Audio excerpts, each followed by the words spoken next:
नमस्कार दोस्तों, मैं चेतन राजपूत उड़ान आईएएस एकेडमी के ई लर्निंग प्लेटफॉर्म में आप लोग का स्वागत करता हूं। आज मैं आप लोगों के सामने कुछ खुशखबरी को बांटने के लिए आया हूं। आज मेरे साथ जो खड़ी हैं उनका नाम है निशा ठाकुर जी।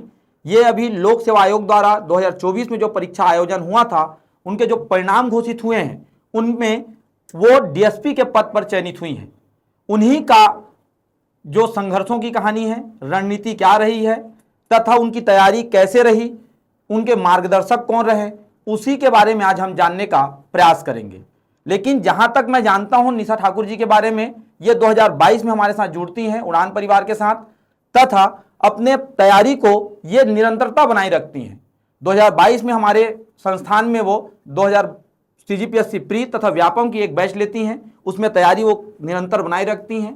और 2023 में जब शिक्षक का भर्ती का एग्जाम होता है तो वो सहायक शिक्षक के पद पर चयनित होती हैं, लेकिन उम्र कम होने की वजह से उनका ज्वाइनिंग नहीं हो पाता है। पहला अटेम्प्ट था उनका सहायक शिक्षक के लिए तथा उसमें वो सिलेक्शन भी ले लेती हैं, लेकिन सिलेक्शन होने के बाद भी वो ज्वाइनिंग नहीं कर पाती हैं।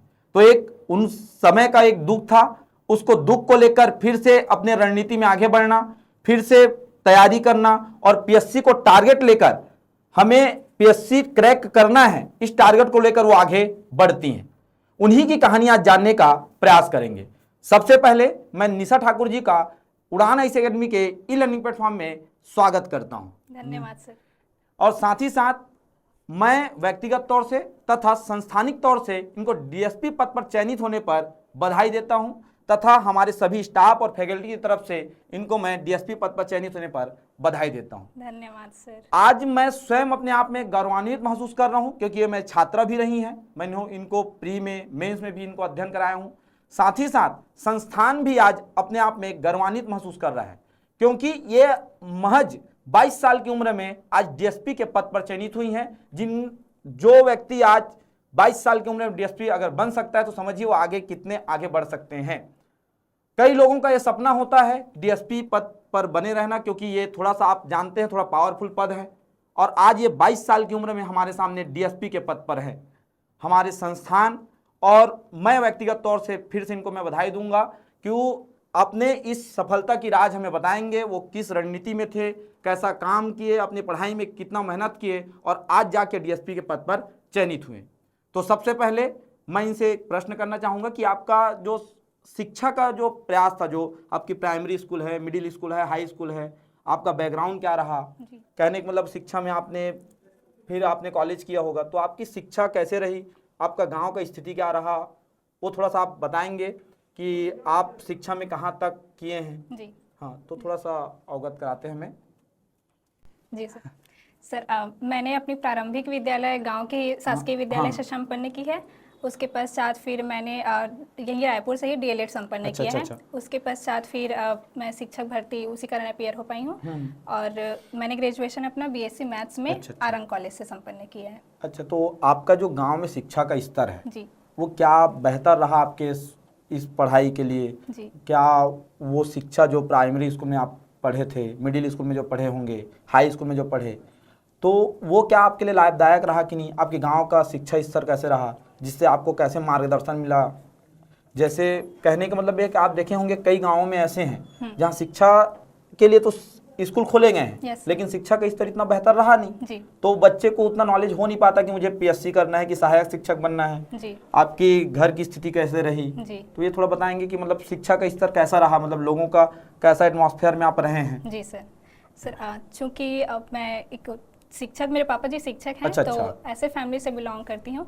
और मेरे गांव में भी शिक्षा का स्तर बहुत ही अच्छा है। गांव में 12वीं तक शासकीय विद्यालय है। हाँ। उसके पश्चात फिर गाइडेंस तो सर घर से ही मिल गया था कि आगे चलकर आपको कंपटीशन एग्जाम का तैयारी करना है। अच्छा, तो जैसे ही मेरा विद्यालय की शिक्षा संपन्न हुआ, उसके बाद फिर ग्रेजुएशन करते करते ही फिर मैं कोचिंग से जुड़ गई थी और कोचिंग के मार्गदर्शन में ही फिर मैंने अपने तैयारी को पूर्ण किया है। तो जैसे 10वीं के बाद हमें कोई सब्जेक्ट चुनना पड़ता है, जी। तो आपका सब्जेक्ट क्या रहा उसमें? जी सर, 10वीं के बाद मैंने गणित विषय चयन अच्छा, किया। गणित विषय। आपका गणित मतलब पहले से थोड़ा अच्छा रहा होगा, तो आपने गणित विषय चयन किया। जी सर। तो उसके साथ गणित, फिजिक्स, केमिस्ट्री भी आप ये लेकर अध्ययन किए। जी, जी। तो ये कहीं ना कहीं आपके सामने वाले एग्जाम जब देते थे आप, चाहे वो सहायक शिक्षक को दिए आप, चाहे अभी हम डीएसपी की अगर बात करें लोक सेवा आयोग के, तो उसमें भी आपको उस बेनिफिट मिलता है। जी सर। जैसे कोई बच्चा अगर चलना चाहता है कि हो सकता है 10वीं और 12वीं के बाद जी। कई लोगों के मन में शंका रहता है क्या हमें अगर सिविल सर्विस में जाना है यस सर। तो क्या हमें मैथ्स लेना चाहिए, बायो लेना चाहिए, कॉमर्स लेना चाहिए या आर्ट्स लेके पढ़ाई करना चाहिए। जी। क्योंकि गाँव में एक परंपरा चल गई है कि अगर ना आप आर्ट्स लिए हैं तो ऐसा है कि आप गधे जी हैं, सर। लेकिन सिविल सर्विस के लिए आर्ट्स एक अपना अलग ही महत्वपूर्णता है, जी सर। महत्वपूर्ण विषय है उसमें। क्योंकि आज जो सिविल सर्विस का तैयारी आगे करते हैं उसको पता चलता है कि भैया आर्ट्स का महत्व कितना रहा है। जी जी। है कि नहीं? जी सर। तो आपको पहले से ऐसा था कि मुझे सिविल सर्विस में जाना है जी। कि आपने अचानक से इसमें स्विच किया कि चलो आज मैं ये करते हैं, या घर वाले ऐसे बोले कि नहीं आपको ये करना चाहिए? जी सर, 12वीं के बाद तो मैं सिविल सर्विस के बारे में नहीं सोची थी, मैं शिक्षिका ही बनना चाहती थी। अच्छा अच्छा। किंतु जैसे मेरा डीएलएड संपन्न हुआ और मुझे थोड़ी सी पीएससी के बारे में जानकारी हुई, तो फिर मैंने उसके बाद फिर डीएलएड के बाद ही मैंने तैयारी शुरू की। और ये सही है सर कि बोलते हैं आर्ट्स नहीं लेना चाहिए, मैथ्स ऐसा, तो ऐसा कुछ नहीं है। पीएससी अपने आप में वृहद है, यहाँ सभी सब्जेक्ट का उतना ही वेटेज है। अच्छा। तो आप 10वीं के बाद जो भी सब्जेक्ट लो, आपको आके सभी सब्जेक्ट का कॉमन तैयारी करना है।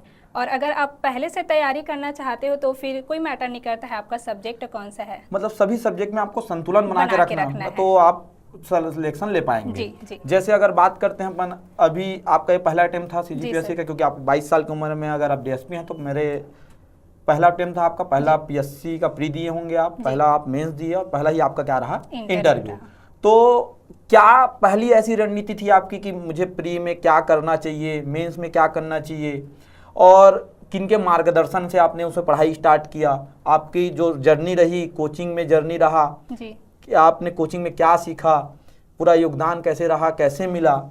कि कोई भी बच्चा अगर पढ़ना चाहता है तो क्या कोचिंग की ज़रूरत पड़ेगी या नहीं पड़ेगी? क्योंकि कई लोग का मानसिकता है कि हम घर में पढ़ के निकाल लेंगे, लेकिन मैं व्यक्तिगत रूप से ये कहना चाहूँगा क्योंकि कोचिंग तो थोड़ा सा मार्गदर्शन आपको चाहिए ही चाहिए। क्योंकि आप बोले भैया वृहद है सब्जेक्ट, जब वृहद है अगर सब्जेक्ट आपका तो आप कितना पढ़ोगे वो एक कोचिंग वाला ही बता पाएगा। जी सर। है कि नहीं? तो आपका क्या रणनीति रहा प्री में, मेंस में क्या रणनीति रहा, ये थोड़ा बताएंगे? जी सर।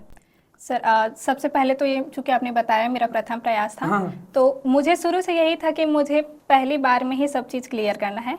तो प्रीलिम्स के लिए तो मैं जैसे कोचिंग के गाइडेंस में ही पढ़ी हूँ, तो फिर मैंने जो मेन सब्जेक्ट हैं उस पर मैंने काम करना तैयार कर दिया था। जो छत्तीसगढ़ जीएस और भारत के जीएस हैं उसमें मैंने अपना तैयारी स्टार्ट कर दिया था। तो उड़ान के ही मैंने टेस्ट सीरीज़ ज्वाइन कर ली थी प्रीलिम्स के लिए, और जुलाई से ही मैं सर टेस्ट सीरीज़ दिला रही थी यहाँ। उसी के साथ साथ तैयारी के लिए मैंने लाइब्रेरी का भी सहारा लिया था। और लाइब्रेरी में भी मैं पढ़ती थी और संडे यहाँ आके टेस्ट सीरीज दिलाती थी। तो इस दौरान मैं सभी टीचर्स के भी संपर्क में रही कि मुझे सर किस तरह तैयारी करनी चाहिए ताकि मेरा प्रीलिम्स से निकले और आगे फिर मैं मेंस के लिए तैयारी कर पाऊँ। क्या प्रीलिम्स के लिए जी क्या हमें कोई बुक लेना चाहिए या किसी नोट्स के बदौलत हम निकाल सकते हैं? हमें किस में मेहनत करना चाहिए प्री निकालने के लिए? जी, अब सर जहाँ तक मैं पढ़ी हूँ मुझे नहीं लगता कि कोई बुक वगैरह पढ़ना चाहिए। अगर आप कोचिंग कर रहे हैं तो कोचिंग का नोट्स मोर देन सफिशिएंट है। मतलब एक सोर्स को आप बार बार पढ़िए, 4 सोर्स रखने की आवश्यकता नहीं है। ये हो सकता है कि आप ज़्यादा से ज़्यादा एमसीक्यू लगाइए, टेस्ट सीरीज दीजिए, लेकिन आप रिवीजन करते रहिए। ऐसा होता है कि आप पढ़ते जाओ पीछे चीज़ भूलते जाते हो। उससे अच्छा बार बार रिवीजन कीजिए, लेकिन सोर्स एक ही रखिए और जहाँ से भी आप तैयारी कर रहे हो, चाहे कोचिंग हो, सेल्फ स्टडी हो, अपने आप पूरा भरोसा रखिए। अच्छा, मैं आपका मेहनत देखा हुआ हूँ क्योंकि आप टेस्ट सीरीज जब देने आते थे, चाहे प्री का हो चाहे मेंस का हो, जी सर, तो आप मेहनत करते थे। आपका मेहनत देखा हुआ है क्योंकि हमने भाई सब बच्चे को हम ऑब्जर्व तो करते हैं कौन कैसा कर रहे हैं, और दिन ब दिन आपने इम्प्रूवमेंट किया अपने ऊपर। प्री में भी आप पहले कम नंबर लाए, फिर ज़्यादा नंबर लाए, फिर ज़्यादा नंबर टेस्ट सीरीज में लाते गए और फिर प्री निकलने के लायक हो गए। उसके बाद मेंस में भी यही स्थिति रहा। जी सर, मैं आपका नंबर देख रहा था अभी मेंस में, तो आपने अच्छा नंबर गेन किया है। अगर बात करें तो आप देखते हैं तो अच्छे नंबर से आप सभी पेपर में, चाहे 7 पेपर अच्छे नंबर से गेन किया है आपने। जी सर। तो जैसे पहली बार आपका, जैसे अगर बात करते हैं मेंस देने का समय आया, तो उस समय आपकी स्ट्रेटेजी क्या रही? 7 पेपर है, 4 दिन में देना है, एक ही दिन में 6 घंटा लिखना है मुझे। जी सर। तो इस समय आपका स्ट्रेटेजी क्या रहा कि मुझे कौन सा सब्जेक्ट को ज़्यादा फोकस करना चाहिए?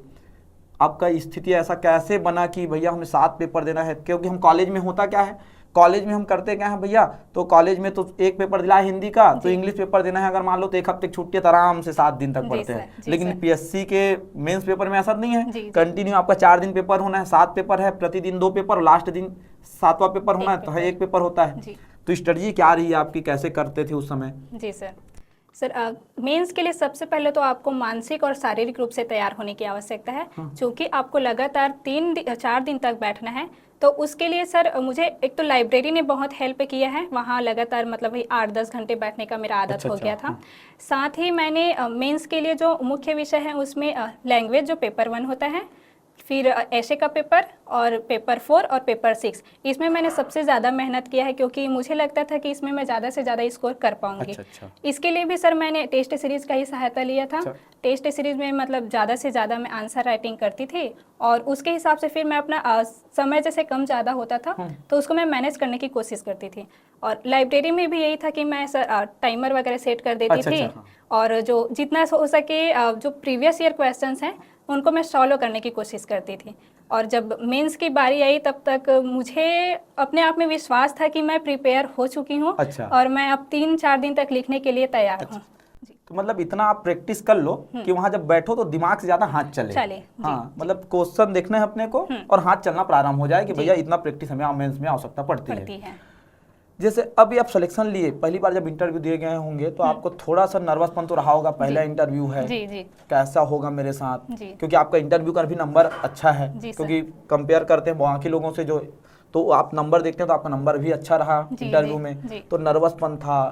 अब एक था कि मैं पहली बार किसी के सामने बैठूंगी तो सामने में कितने लोग होंगे, क्या पूछ देंगे, क्योंकि कोई सामने से क्या पूछ रहा है उसका जवाब देना आसान नहीं है ना, क्योंकि पहले से हमें पता नहीं हो पूछने वाले क्या है, रेंज क्या है नहीं पता है, कि वो आज हो सकता है अमेरिका के बारे में पूछ दे, हो सकता है छत्तीसगढ़ के किसी गांव के बारे में पूछ दे। तो उसमें आपने हैंडल कैसे किया अपने इंटरव्यू को लेकर? जी सर, इंटरव्यू के लिए भी सर मैं अपने टीचर्स को ही पहले तो श्रेय देना चाहूँगी, क्योंकि मुझे सर जिन डायमेंशंस में वो क्वेश्चन पूछ सकते थे उसके लिए मैंने तैयारी की थी। जैसे मेरा एजुकेशन हो गया और जो भी जो करंट का मुद्दा है वो सब। सर इंटरव्यू का सर मैं बोल सकती हूँ कि मैंने अपना आत्मविश्वास नहीं खोया, और मैंने इंटरव्यू से पहले ही मतलब निश्चय ले लिया था कि मेरा इंटरव्यू कैसे भी जाए डरना नहीं है, और जितना हो सके नहीं पता है आपको कॉन्फिडेंस से उत्तर देना है, क्योंकि जहाँ जो मेंबर बैठे हैं उससे तो आप कभी मिले नहीं हैं। तो जितना आप अपने आप को कॉन्फिडेंस दिखाओगे उनको लगेगा कि बच्ची डर नहीं रही है, या फिर ऐसा है कि घबराना नहीं है। तो मुझे लगता है सर ये प्लस पॉइंट हुआ होगा। थोड़ा नर्वसनेस था पहले, किंतु जब सब लोग बैठे थे और सबको मैं डरते हुए देखी तब मेरे को लगा कि सबके जैसे डरूंगी तो फिर हो नहीं पाएगा, इसलिए मैं थोड़ा सोची कि कॉन्फिडेंस रहना है, जो होगा देखा जाएगा। अरे मैं मॉक इंटरव्यू देने आप आए थे यहाँ, तो सर लोग से मैं बात भी किया था, तो बोले कि निशा जो है अभी पूरा प्रिपेयर है, इनके में दिक्कत नहीं है, इनका सिलेक्शन निश्चित है। मतलब यहाँ मैं सर लोग से बात किया, सर लोग जो मॉक इंटरव्यू ले रहे थे, तो मैं सर से बात किया था तो बताया कि इनका तो एकदम निश्चित है, क्योंकि वो जो जिस हिसाब से नॉलेज रखी हैं, तो मैं भी कंफर्म था कि आपका तो लगने वाला है। अब डीएसपी बनेंगे आप, देखो सबका सपना तो डीसी ही होता है, लेकिन अब पद कम थे, कोई दिक्कत नहीं है, इस बार नहीं तो अगले बार लग जाएगा। लेकिन डीएसपी भी छोटा पद तो है ही नहीं, अपने आप में एक रॉ वाला पद है। और आप जब रिजल्ट आया, अभी बीच में अभी देखेंगे परसों रिजल्ट आया है, रात में रिजल्ट आया आपका, तो आप तो उत्सुक रहे होंगे रिजल्ट देखने, सब रहते हैं भैया, पटवारी एग्जाम देता है वो भी उत्सुक रहता है, आप तो लोक सेवा आयोग के इंटरव्यू देकर आ रहे हैं, तो उत्सुकता तो बनी रही होगी, रात में नींद नहीं आ रहा होगा, रिजल्ट आएगा तभी सोना है, अपना देखना है। रिजल्ट आया, दूसरी चीज जब रिजल्ट आया पीडीएफ आया तो हम नाम सर्च कर रहे, नाम सर्च नहीं हो रहा है। हाँ, अब अपने आप को 643 से पूरा नीचे देखना है, ऊपर से नीचे मैं हूँ कहाँ। जी सर। जैसे जैसे 100 में आए होंगे थोड़ा सा नर्वसनेस बढ़ा होगा कि अरे मेरा कितना है, क्या है, 10 में आए 10 में नहीं हूँ, 20 में हूँ 20 में नहीं हूँ, तो एक नर्वसनेस बनते रहता है। तो कैसे आपने उस दिन रात में आपको कैसे लगा कि परिणाम आया, उसके बाद लगता है कि भाई परिणाम आने के बाद मेरा तो हो गया, तो उसकी खुशी, पहली बार खुशी, मतलब एक सिलेक्शन का खुशी हुआ, अरे अब तो हो ही गया मेरा, तो सबसे पहले किसको फोन करके बताए, क्या हुआ, ये बताइए थोड़ा सा। सर जैसे लास्ट इंटरव्यू था जिस दिन, उस दिन ये था कि आज रिजल्ट आएगा, डर भी था मन में लेकिन फिर मैं सोची मैं लाइब्रेरी चली जाती हूँ करके, फिर मैं लाइब्रेरी चली गई थी। आई मैं 9:30 बजे, उसके बाद बार बार कर स्क्रॉल करके देख ही रही थी वेबसाइट में, आ ही नहीं रहा था। घर में भी सब लोग जग रहे थे कि अब रिजल्ट आएगा करके। फिर जैसे ही 11:58 हुआ, फिर वैसे ही विस्तृत मेरिट लिस्ट आया, और जैसे कि आप बताए नाम सर्च हो नहीं रहा था, कैटेगरी भी सर्च नहीं हो रहा था। देखते गई टॉप 50 में भी नाम नहीं था, टॉप 100 में भी नाम नहीं था। थोड़ा सा लग रहा था डर कि हुआ है कि नहीं हुआ है करके। फिर जैसे ही मैं नीचे जा रही थी, तभी जब अपना रैंक देखी, फिर तुरंत मैं घर में मम्मी को कॉल की, फिर मम्मी और पापा से बात की, बताई कि इतना रैंक आया है। उन लोग भी बहुत खुश हो गए थे। उसके बाद फिर फाइनली मैं इमोशनल भी हो गई थी घर में बात करते समय। फिर फाइनली जब हुआ तब बहुत खुशी हुआ सर। हाँ, मतलब पहला है तो मैं सबसे पहले मम्मी पापा को बताया, तो खुशी में फिर रात भर नींद नहीं पड़ा। अब जितने दोस्त हैं, यार हैं, वो सब बधाई देने लग गए होंगे। ठीक बोल रहे हो। अब ये जो सिलेक्शन का दौर है, सफलता का दौर है आपका, ये सफलता का श्रेय, मार्गदर्शन आपका किसका रहा? मतलब सफलता का श्रेय किसको देना चाहते हैं? देखो, सफलता का श्रेय तो मम्मी पापा से बड़ा कोई हो ही नहीं सकता है, लेकिन मम्मी पापा भी एक दायरे तक आपकी सफलता का वो है, कोई ना कोई और ऐसा होगा जो सफल होने में आपका साथ दिए होंगे। जी सर। सर मम्मी पापा के बाद तो अब भैया ही मतलब सब चीज़ थे। वो कभी चीज़ के लिए मुझे मना नहीं किए। हर चीज़ के लिए उन्होंने मुझे सपोर्ट किया है।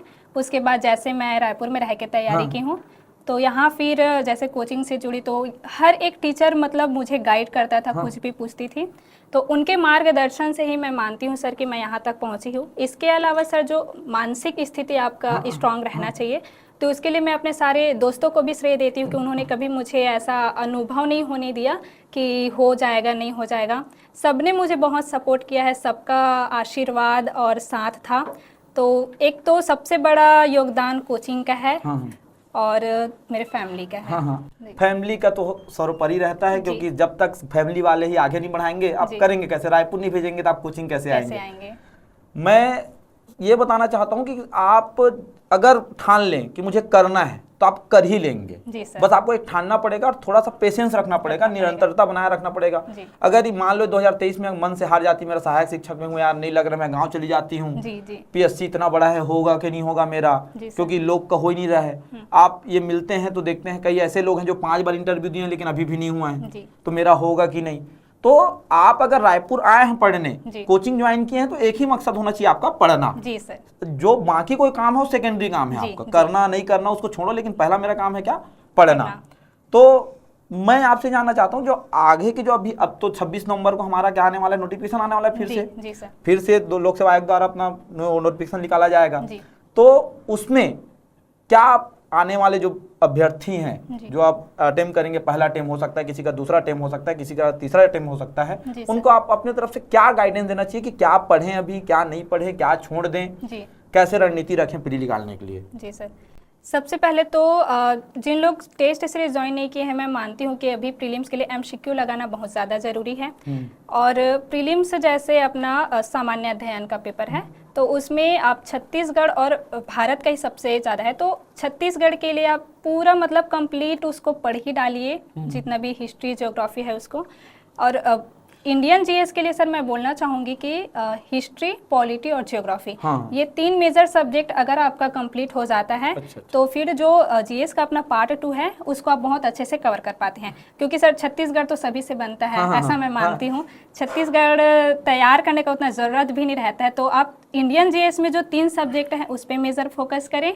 साथ ही जो सीसेट के लिए जिन लोग अपने आप को समझते हैं कि सीसेट के लिए तैयारी करना चाहिए, तो मैं बोलूँगी उसको थोड़ा सा सेकेंडरी रखिए आप।